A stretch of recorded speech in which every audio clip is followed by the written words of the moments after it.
Welcome to the only beginner's AD carry guide you will ever need to get started in League of Legends. In this video, you will find everything you need to know to get started playing the AD carry role. We'll be guiding you through the early laning phase, mid-game macro, how to skirmish and teamfight, itemization, and the most important settings you need to instantly succeed as an ADC. So, if you're sick of being one-shot by every champion, or feel like every game boils down to who has the better support, well, then this is the guide you've been looking for. And once you get a handle on the fundamentals, Skill Capped is the perfect next step in your learning journey. We just did a massive update, adding all brand new courses for Season 14. Take our new CSing course. It will get you farming like a pro in no time at all. Or take our new mechanics course. It will teach you everything you need to start kiting like a challenger and more. The best part, you can try all of this out completely risk-free. If you don't rank up while actively using Skill Capped, then you get your money back, no questions asked. So, click the link in the description below to get the rank you've always wanted this season. Alright, now without a doubt the most important skill to learn as an AD carry is learning to get through the early laning phase. Out of all 5 roles, you are definitely the weakest during the early game, and this can make playing ADC fairly frustrating at this point. This is compounded by the fact that you are at the mercy of a random partner every single game.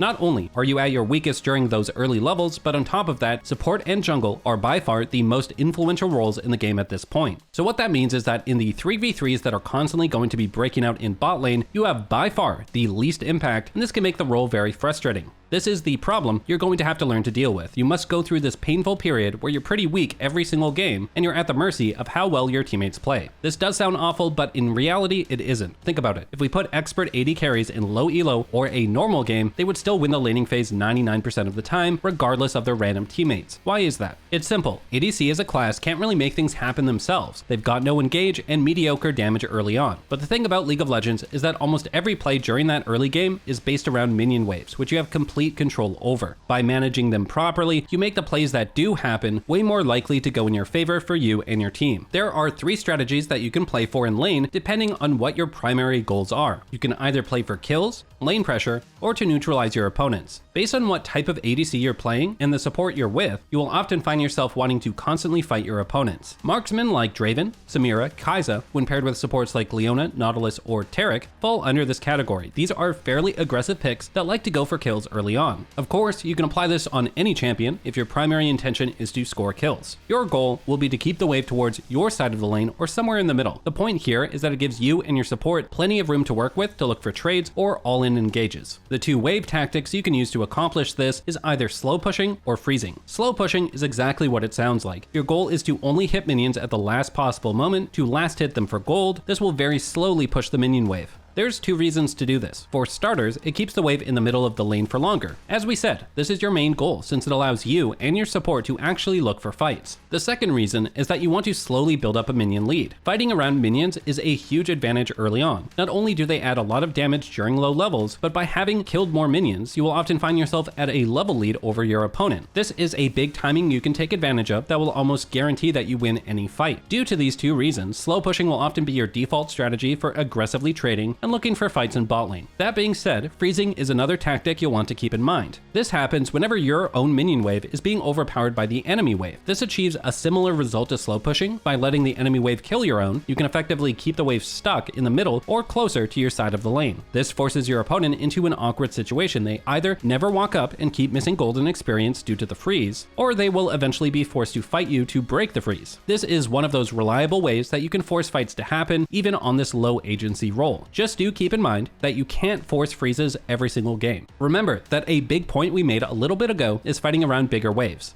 A freeze can only happen if you're at a minion disadvantage. So, you need to already be stronger than your opponents for this to work. Otherwise, you will simply lose the fight due to being at a minion deficit. This enemy ADC was trying too hard to fight on this small freeze, but since she's weaker, she ends up losing the fight. This all being said, kills are not what you will play for in most games. A ton of ADCs look to play for pressure or tempo instead. One of the most reliable strategies in League is to simply push a wave into your opponent's tower. By crashing a wave, you guarantee that your opponent is stuck there. If they randomly leave the tower, they will miss a ton of golden experience because their own tower is killing their minions. The point here is that your opponent is effectively stuck at their tower, which many AD carries can abuse. This strategy will be best on ADCs that have long-range pressure, such as Caitlyn, Ezreal, Kog'Maw, Varus, and so on. But again, of course, you can pull this off on any champion. The best thing to abuse is the fact that their tower is killing your own minions at a consistent rate. rate. This makes it very predictable for when they will stand still to look for a last hit. You can abuse this timing to get free damage in while your opponent can't respond very well. The reason this is best on long-range champions is obviously due to your opponent having a tower there to defend them. Long-range spells and auto attacks will be way more reliable for punishing your opponent under their tower. Since your opponent is stuck last hitting, it will often also be easy to look for easy chip damage on towers. Tower damage will reward you with free gold from plays, so this is good to look out for as well. You generally do this when you don't think you can harass them without taking tower aggro. Crashing minion waves into towers isn't only good to pressure your opponent, but also to build tempo over them. This is a term you're going to hear a lot in League of Legends. Tempo is simply a way of saying that you can act before your opponent. So, because there's a wave at their tower, your opponent is stuck in lane. This means that you can freely move on the map before they do, which means you have a tempo advantage. You'll learn more about how to abuse tempo advantages in our other guides, but you can do anything during this time. You can move around the map, go into the enemy jungle, or even just recall to recover resources and buy.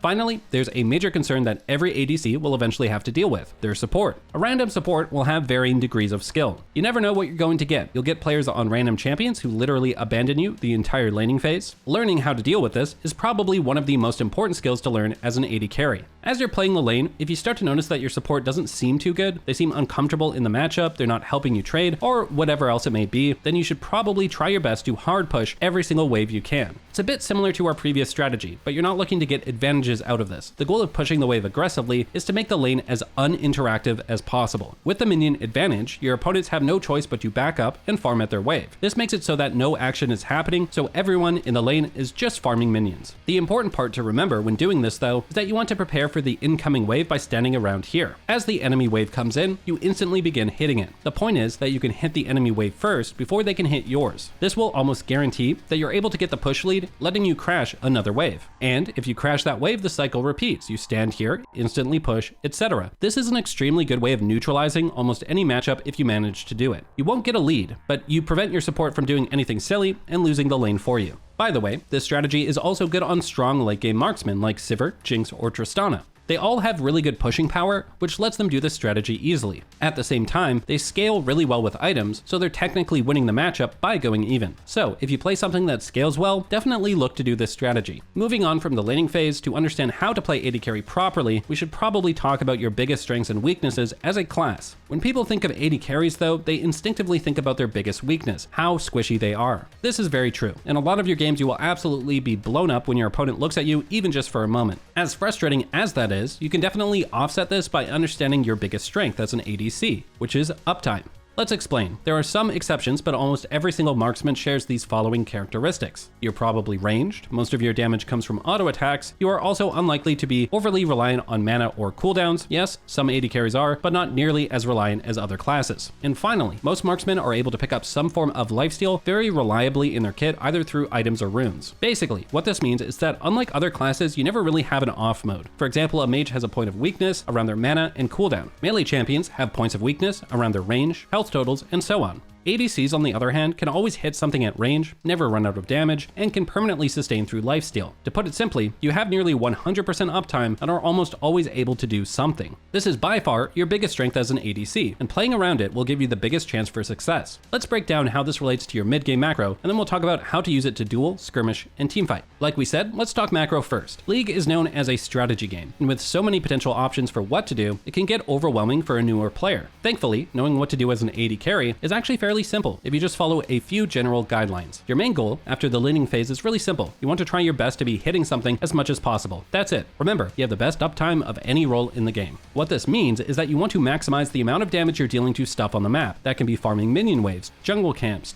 towers, objectives, enemy champions, etc. You always want to be hitting something to abuse your uptime advantage as much as possible. To do this, after the laning phase ends, you want to transition into mid lane with your support. There's a theoretical reason for why you want to be mid lane with your support at this time in the game. Proper macro in this game is about optimizing the amount of total resources your entire team is acquiring. Mid lane is the safest lane out of all. As a vulnerable carry, this makes it the perfect spot to hang out to keep yourself safe. Not only that, but it's obviously in the middle of the map. This gives you the best access to everywhere you want to go. Both objectives are nearby, there's a lot of jungle camps in close proximity, etc. By being mid, you have the best potential to abuse your uptime advantage. Meanwhile, your more self-reliant teammates can be in the side lanes and securing the waves there. This makes it so that none of the carries of the team are sharing resources and everyone is properly getting farmed. The final reason is that your support typically wants to play around you. By being in mid, this will put your support nearby to whatever important objective is going to be contested next. By being so close, it lets them ward the area around the objective quickly and efficiently. With these lane assignments, the goal is then to play around the pressure of pushing waves. By pushing a wave into your opponent's side of the map, it forces one of them to have to react to that wave, otherwise they risk tower damage and missing resources. By playing around these timings, you and your team can get big advantages. For example, if one of your side laners pushes in bot lane, they can then collapse towards you in mid to force a fight with a numbers advantage. Likewise, if you push mid first, you can collapse to a side lane first with your pressure. While knowing what should theoretically happen is nice and all, none of that is ever going to happen as cleanly as we just described it. League games are going to be messy, random, and chaotic. You're never going to get actual synergy from your teammates. But the reason you want to understand the theory is because it lets you adapt to the randomness of solo queue and easily make the right decision no matter what crazy thing is happening on the map. There's two main concepts behind the actual theory of how to play the game. First, you want every lane being farmed efficiently by your team. Secondly, you want to play around the pressure of pushing waves. That's it. Then, you combine those with the high uptime of the AD carry role we spent a while discussing. It sounds complicated, but it really isn't. Here's how you actually apply this in your own games. After the laning phase ends, head to mid, push out the wave if possible, then take a look at the map. If there's an objective up, gravitate towards that with your team and look to set up in the area in preparation for a fight. If you're ahead, you'll get these for free, but if you're even, you'll probably have to fight for them. If there's no upcoming objective, then you want to take a look at how your teammates are playing in all three lanes. In newer games and lower ranked brackets, players tend to gravitate and sit in mid way too much. This goes against our first guideline of keeping every lane farmed. Technically, Sivir's teammate should be the one going bottom to collect this big wave, but since she wants to stay in mid, Sivir takes over his job and goes to farm bottom instead. It's completely fine for you to break the rules and go to a side lane on your own to take the farm that your teammate was supposed to get. As you improve at this game, and as we will often teach you, winning games will often consist of playing around your teammates' mistakes. Okay, when you get to the side lane, you've got two goals: farm all the waves you can and to put pressure. Unfortunately, you have to deal with the fact that in general, you will be quite vulnerable on your own. If someone happens to be in the area, you could very well die doing this. So here's some simple guidelines to help deal with this. If you feel exceptionally weak and/or there's some scary champions on the enemy team like assassins, then you want to be extra careful. Don't push past around this line, otherwise you risk dying. If you feel decently strong and/or safe, then you can farm and push waves a little further up, to around here. Don't go past this somewhere around this wall. Obviously, this will be inverted when playing in other lanes or on the other side of the map. After pushing the waves in, you head back to mid and rejoin your team while the wave is on the enemy's side of the map. And if you're feeling really strong and think that you can handle your own in the side lane, then you can actually push even more aggressively. This is known as split pushing, and it's definitely not a standard AD carry thing to do. We just wanted to cover that you can technically do whatever you want on the map, but this is a rarer thing to do on ADC. But rules are there to be broken. If you want to play aggressively, then we suggest our other AD carry guides to learn when and how to do it. Anyways, that's literally it for the basic ADC decision making. It's actually that easy in most games. You're usually just sitting in mid, waiting for things to happen, keep farming minion waves and putting pressure by pushing waves. Make sure to press tab and keep an eye out for what objectives are spawning and be in the area ready for those important team fights. And if your teammates aren't doing their jobs and picking up the waves in the other lanes, then you do that for them and then rejoin your team after. A final note to keep in mind as you go through this process is the uptime advantage we mentioned before this section. AD carries have effectively limitless damage and sustain after one or two items. A good mindset that will help your decision making is simply thinking about how to make the most use of your uptime.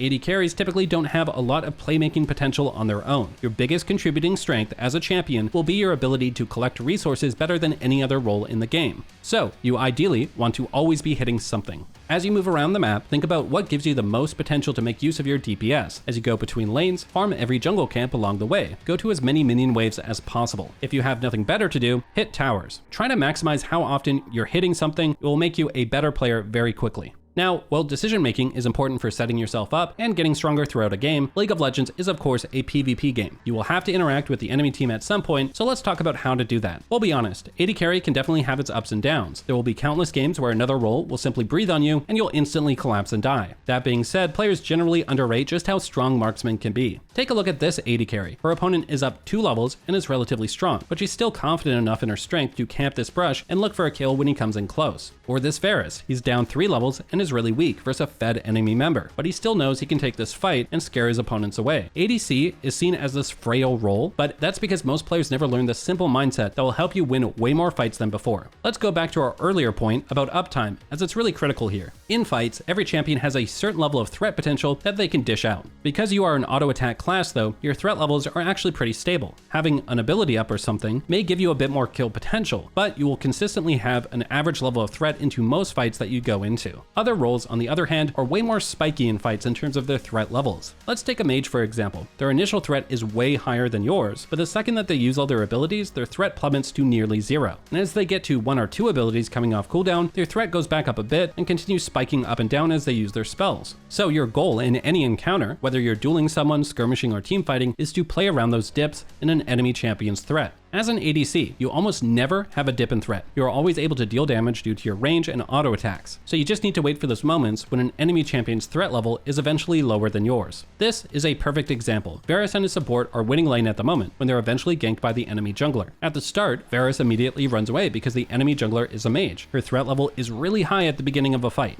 but he slowly dodges all 3 of her abilities, and a mage without any spells has basically 0 threat. So, although it's a 2v3 fight, Varus knows that it's temporarily become a fair 2v2. Instead of continuing to run, he turns around and goes extremely aggressive. His awareness of threat rewards him with a very favorable 3-for-1 trade. And threat is not just based on how much damage a champion can do, but on other factors like crowd control and gap closers. Let's imagine a melee champion like Jax on our threat graph. At this point, he uses his gap closer on one of your allies. His threat versus you is now effectively 0 since you're ranged and he's melee. That's a perfect period of time to freely hit him or his teammates. This is a very good example of this concept. During this fight, the enemy Gwen has Ghost active, making her really fast. Around the same time, the enemy Hecarim has his E active, which also makes him really fast. As a result, notice how carefully Sivir is positioning. Gap closers like dashes or movement speed buffs are a big threat. Once those spells are down, look how aggressively Sivir is posturing. She knows their threat levels are low, whereas hers are high. But when she sees Hecarim start to speed up again, look how careful she begins to be. Finally, when he uses all his spells on a teammate, Sivir moves up very aggressively and knows it's her time to shine now that the biggest threats are no longer an issue. Obviously, doing this properly sounds like it will require deep champion knowledge. Yes, there's no way around this, but most champions in this game are fairly similar. Mages are all spell reliant with decent cooldowns, so when you see a mage cast 2 to 3 different kind of spells, that's your time to go in. You don't need to know what they do most of the time, you just need to know they're on cooldown. And by the way, a decent beginner tip for this would be that during the early levels, most spells have around an 8 to 10 second window you can punish. Later into the game, that window goes down to about 4 to 5 seconds. This won't always be true, but it's pretty reliable if you have no idea what you're playing against. Likewise, most melee champions have 1 or maybe 2 gap closers. If you see them randomly dash to one of your teammates, it's usually a good sign to go in. Like this Sylas using his dash, that's a good sign for Jhin to try to be a bit aggressive. Then, a little later, the Sylas dashes again. That's a sign that he can go aggressive once more to finish off the kill. Alright, now let's move on to itemizing your champion. If you're completely new, then the recommended tab in the shop is actually better than many new players might think. Typically, the recommended items, talents, or similar systems are quite mediocre in most games, but League does a very good job of using stats to give you reliable recommendations on what to build. So, don't be afraid of pressing what you see here. That being said, you can look a little bit deeper into some stat websites like u.gg just to be sure. Just type the champion's name you're playing, and you'll get a wide variety of information that will be useful to your champion. As for an ADC specific tip we can give you, we want to remind you that your main goal as a class is to deal a lot of damage. You are the carry of your team, and you need to kill things. A very common mistake you'll see from AD carry players is building way too defensively. Being a bit tankier will not help you if you don't deal enough damage. Here's a simple rule to follow. Do not build defensive items until your 4th or 5th item. You really need to hit your core items, otherwise you're not going to deal enough damage. That being said, you can break this rule if you're ahead. When you're winning very hard, you already deal more than enough damage. Therefore, you can splurge on defense to preserve your lead. Alright, let's wrap this guide up with some important in-game settings that are specifically good for ADCs. If you're new to MOBAs, or just struggle auto-attacking in these types of games, there's usually a simple reason for it. Newer players tend to use the default keybind of right-clicking to input all of their actions. This can lead to frustration and misclicks. Having to input where you want your champion to go and right-clicking the enemy you want to hit back and forth over and over will inevitably lead to mistakes and possibly losing your life due to a misplaced click. Here's an easy fix for that. First, go to your hotkeys in settings and look for player attack move click. A popular keybind for this is A, but whatever works for you is fine. What this will do when you press the bind is to make your champion auto attack whatever is closest to them. So you can now easily click where you want to go and attack at the same time without having to send your mouse flying all over the place accurately. The second big setting you'll want to find is under the game section. Here, you'll want to make sure that attack move on cursor box is checked. You'll inevitably run into the issue of your main target being surrounded by multiple other enemies. These can be minions or enemy champions. Let's say that you want to auto attack this dummy in the back. By normally using your attack move keybind, you'd obviously just auto attack the closest target to you, which is not what you want. Your auto attacks will be inconsistent and you'll not be able to focus fire properly. With this setting enabled though, your attack move will prioritize the target closest to your cursor. So you can click the ground near your intended target and your champion will auto attack whatever was nearest to the click. This makes kiting and hitting your intended target very easy. Instead of having to be super precise on your clicks, you can move your champion around and attack move somewhere near your priority target. There are of course more settings that you need, especially if you're a newer player, but we cover those way more in depth in our other guides. For ADCs though, these are by far the 2 best tips you could ever learn if you didn't know them already. And that's everything you need to know to start playing AD Carry. For everything else you need on your AD Carry journey, there's skillcap.com. For example, are you curious about those other settings we mentioned? Well, we got you covered with an entire course covering every setting you need in Season 14. And remember, we're the only service that offers a rank up guarantee. If you don't climb at least 5 divisions while actively using Skillcap, you'll get your money back. No questions asked. So what are you waiting for? Click the link in the description below to get the rank you've always wanted this season. All right, and that will wrap things up. We here at Skillcap want to thank you for watching, and we'll catch you in the next one.